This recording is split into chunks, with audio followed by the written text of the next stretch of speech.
dia 13 de dezembro, à meia da tarde, o meu pai recebeu um telefonema em que a família teria que ir para Portugal no barco Índia que saía nesse dia.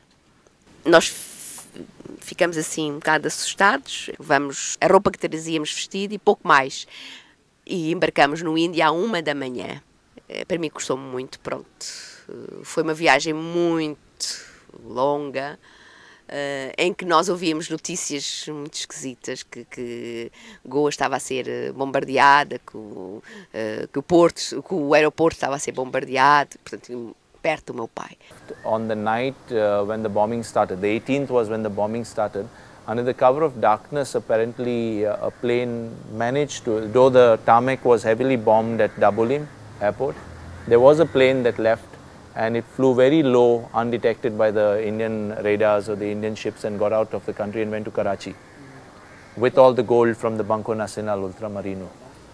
They had thought that Portuguese will give tough fight, and they had thought of Indian army had planned to come by amphibious vehicles, cross them down at Khandepa river and encircle Panjim, and they thought that they will be in Panjim and Panjim will be good big arena of fighting, but it did not happen. Foi uma invasão de precisão cirúrgica. Entraram para o sul, do norte. While coming from Karwar, the southern side, Kanakana, we came across, we heard first big bang. Then we knew that so and so that Ordofon bridge is blown up. Okay, that we could tell the army, and then we reach at that level, the river side.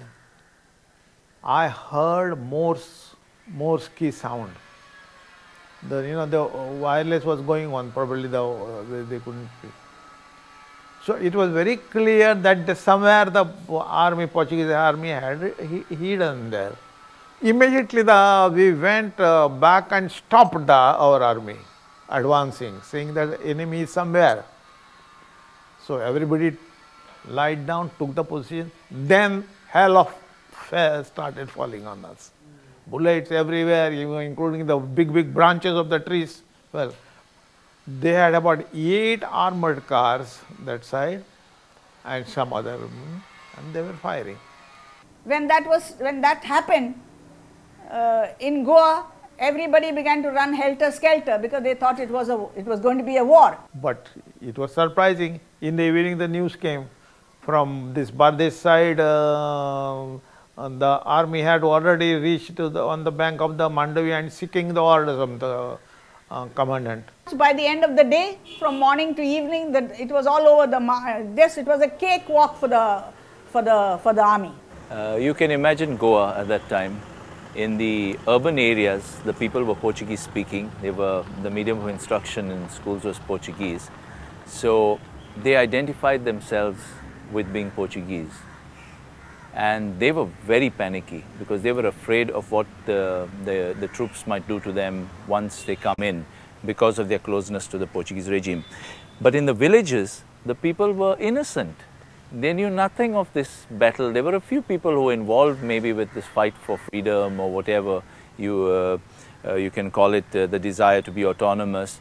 But the vast population of Goa that lived in the villages were Konkani speaking. And they were sort of neutral to what was going on. And they saw these jets coming overhead and bombs falling down. And they viewed the whole saga unfolding before them with a lot of intrigue. They even welcomed the Indian troops coming in. Portuguese did not give that way fight, as organized fight. Naval houve resistência por um fator muito simples. Naval, o que é que sucedeu? Eles tinham, por acaso, como sabe, o Afonso Albuquerque estava em ativo. E em atividade eles faziam os seus exercícios navais. E naturalmente eles tinham tudo aquilo a primor. E depois os barcos revezavam. Vinha aqui o Gonçalves Arco, ia para Lisboa, vinha o Afonso Albuquerque. Portanto, de 2 em 2 anos, ou em ano, fazia uma troca. E nessa troca, naturalmente, era recondicionado todo o armamento e tudo aquilo. O que não se deu com as forças da terra. O Afonso Albuquerque fez uma boa defesa, mas era impossível, porque eles faziam 3 direções de fogo. Era um porta-aviões e 3 fragates à distância. Uma delas chamava-se Betuba. E o Betuba começou a atacar, e aqui havia uma porção de barcos de marinha mercante que vinham carregar o minério. A Força Naval Indiana mandou uma mensagem pela rádio a todos estes barcos para largarem o porto e seguirem o itinerário do alto mar. Naquelas alturas, o Albuquerque ficou a descoberto. Então, começaram a atacar. O Albuquerque entrou ao meio da foz e pôs-se a fazer fogo contra todos os 3, mas sempre a retroceder. E quando já tinha esgotado todas as munições, veio parar cá, nesta enseada. Então, quando o capitão ficou ferido, como tal, içaram a bandeira branca. And they surrendered at Betim. That was the end.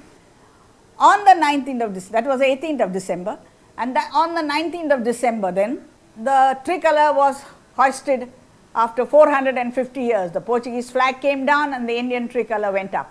At that time, that was the last broadcast of the radio, of Voz de Liberdade. At that time, both my husband and I, who were there, we went in a plane, hovered over all of Goa, telling them that Goa is now free after 450 years and joined to the motherland. Rejoice, brothers and sisters. Goa has united with the motherland. That was the last broadcast, very symbolic. Kupa kupa ailin malba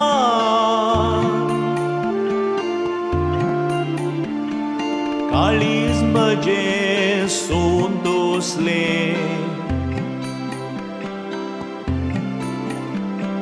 Polion matia boir nilo sago Kalis maje sondosle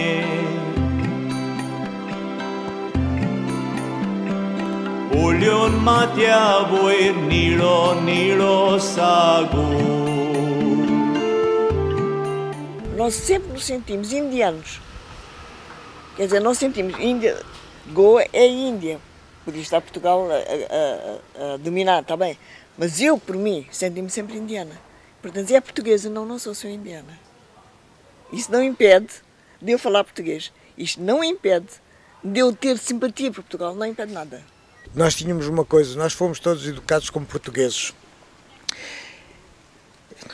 Fomos educados como portugueses e se o meu pai, na altura, tivesse tomado uma decisão diferente, se calhar os filhos ficavam um bocado desiludidos com o pai que tinha, porque sempre nos disse que nós éramos portugueses e de repente obrigava-nos a virar a camisa para indianos.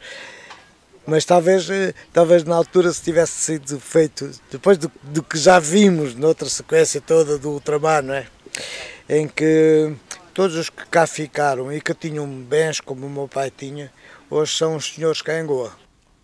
Cheguei a Portugal, chocou-me imenso, pronto, porque eu estava habituada a ter uma vida boa, sem dificuldades, e ali tive que começar do nada, tive que vestir roupa emprestada.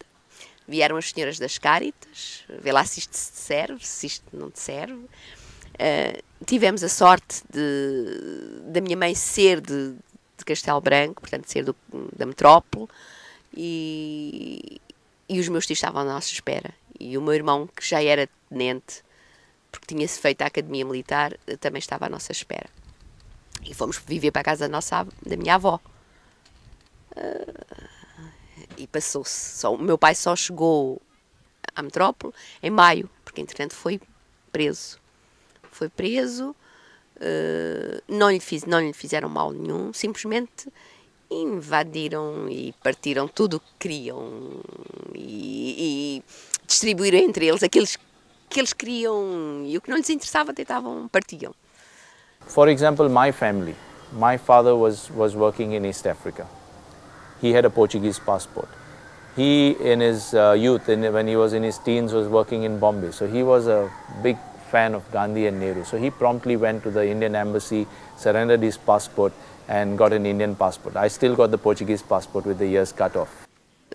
E assim começamos a refazer a nossa vida, com a ajuda, pronto, dos meus pais, dos meus tios, do meu irmão, que o meu irmão já era tenente na altura, foi impecável, comprou uma mobília para os meus pais, dava uma mensalidade para mim e pronto, fez com que nós não nos sentíssemos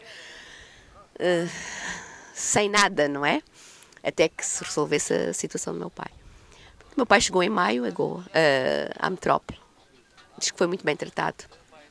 O impedido não o largou.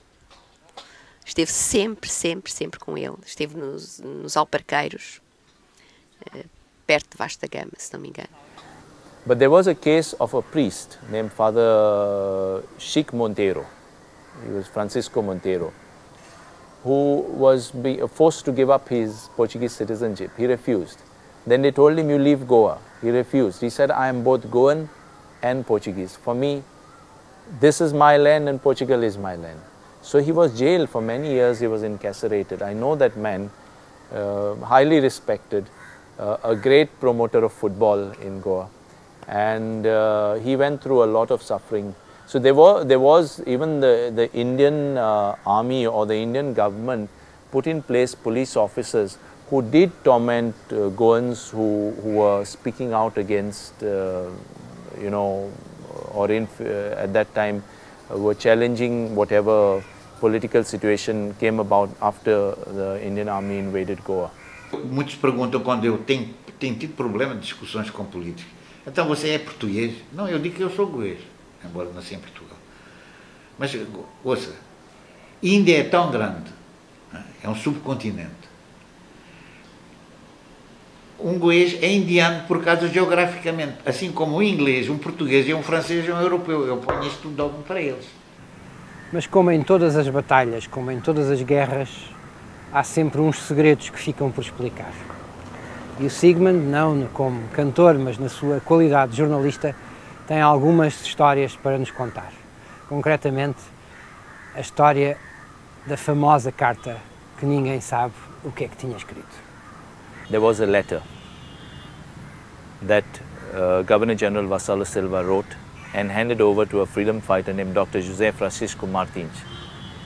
And Dr. Martins took this letter and handed it over to a friend of his named Dr. Khemani, who then proceeded with it on instructions that it be handed over to Prime Minister Jawaharlal Nehru. At the Goa border, the Portuguese police stopped Dr. Khemani, who was at that point, he had just bought a brand new Mercedes-Benz, and the car was strip searched and he was frisked as well. But they didn't find anything on him, so he was allowed to proceed. What they didn't check was his shirt pocket where he had placed the letter. So he had a lucky escape and he reached Bombay and he gave the letter to Prime Minister Nehru. Now, what were the contents of the letter? Nobody knows. Why the Indian government did not make those contents of the letter public? Nobody knows. There is a hunch that the Governor-General Vassalo Silva wanted Goa to remain autonomous. He saw the impending Indian invasion and realized that there was no way Portugal could stop it. So he probably wanted to have Goa as an autonomous land, and maybe he head the interim government that took over under protection from the Indian troops. Sandrin păis Paula, Sandrin păis Paula, Sandrin păis Paula.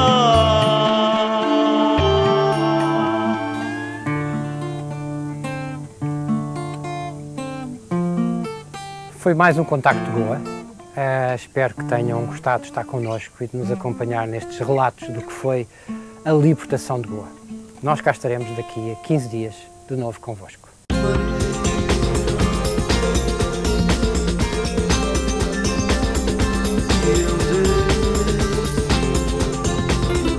Este programa é patrocinado por Centro Cultural Comunicar.